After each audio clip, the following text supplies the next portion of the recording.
Welcome lords and ladies. I entreat thee through my chamber door. 'Tis I, Grogu, here to enrich the soul with a tale of woe by the dear old poet Poe. An expert in a suspenseful scare. There were many tales to share, but a few stand out among the rest. One might even have its own nest. We start with perhaps his most well-known piece, The Raven. So sit back, relax, grab a drink, and enjoy an accurate dramatic retelling by yours truly. And truly I implore, if someone comes knocking at your chamber door, look to your sanity, nevermore.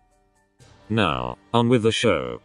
Once upon a midnight dreary, while I pondered, weak and weary, over many a quaint and curious volume of forgotten lore, while I nodded, nearly napping, suddenly there came a tapping, as of someone gently rapping at my chamber door. 'Tis some visitor, I muttered, tapping at my chamber door, only this and nothing more. Ah, distinctly I remember it was in the bleak December, and each separate dying ember wrought its ghost upon the floor. Eagerly I wished the morrow, vainly I had sought to borrow, from my book surcease of sorrow, sorrow for the lost Lenore, for the rare and radiant maiden whom the angels name Lenore, nameless here forevermore, and the silken, sad, uncertain rustling of each purple curtain, thrilled me, filled me with fantastic terrors never felt before, so that now, to still the beating of my heart, I stood repeating, 'tis some visitor entreating entrance at my chamber door, some late visitor entreating entrance at my chamber door, this it is and nothing more.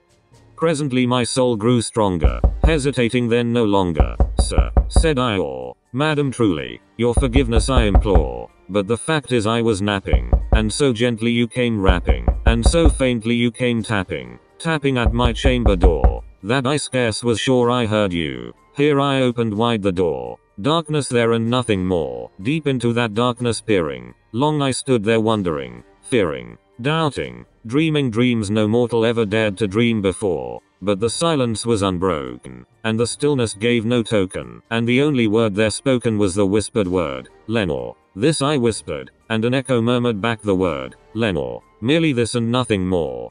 Back into the chamber turning, all my soul within me burning, soon again I heard a tapping somewhat louder than before. Surely, said I, surely that is something at my window lattice. Let me see, then, what thereat is and this mystery explore. Let my heart be still a moment and this mystery explore. 'Tis the wind and nothing more. Open here I flung the shutter, when, with many a flirt and flutter, in there stepped a stately raven of the saintly days of yore. Not the least obeisance made he, not a minute stopped or stayed he, but, with mien of lord or lady, perched above my chamber door, perched upon a bust of Pallas just above my chamber door, perched, and sat, and nothing more. Then this ebony bird beguiling my sad fancy into smiling, by the grave and stern decorum of the countenance it wore, though thy crest be shorn and shaven, thou, I said, art sure no craven, ghastly grim and ancient raven wandering from the nightly shore. Tell me what thy lordly name is on the night's Plutonian shore. Quoth the raven, nevermore.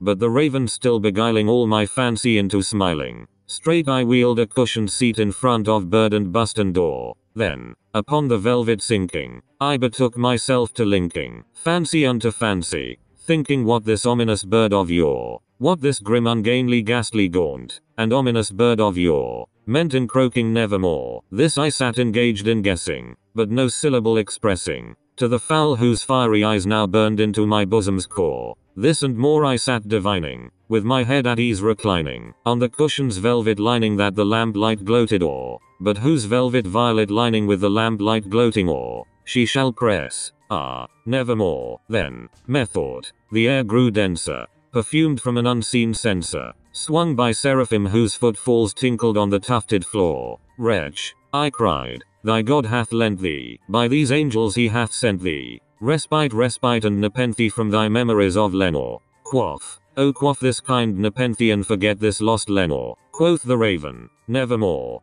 Prophet, said I, thing of evil, prophet still, if bird or devil, whether tempter sent, or whether tempest tossed thee here ashore, desolate yet all undaunted, on this desert land enchanted, on this home by horror haunted, tell me truly, I implore, is there balm in Gilead? Tell me, I implore. Quoth the raven, nevermore. Prophet, said I, thing of evil, prophet still, if bird or devil, by that heaven that bends above us, by that God we both adore. Tell this soul with sorrow laden if, within the distant Aden, it shall clasp a sainted maiden whom the angels name Lenore. Clasp a rare and radiant maiden whom the angels name Lenore. Quoth the raven, nevermore, be that word our sign of parting. Bird or fiend, I shrieked, upstarting, get thee back into the tempest and the night's Plutonian shore. Leave no black plume as a token of that lie thy soul hath spoken. Leave my loneliness unbroken. Quit the bust above my door. Take thy beak from out my heart, and take thy form from off my door.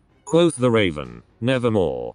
And the raven, never flitting, still is sitting, on the pallid bust of Pallas just above my chamber door. And his eyes have all the seeming of a demon's that is dreaming, and the lamplight o'er him streaming throws his shadow on the floor. And my soul from out that shadow that lies floating on the floor, shall be lifted. Nevermore.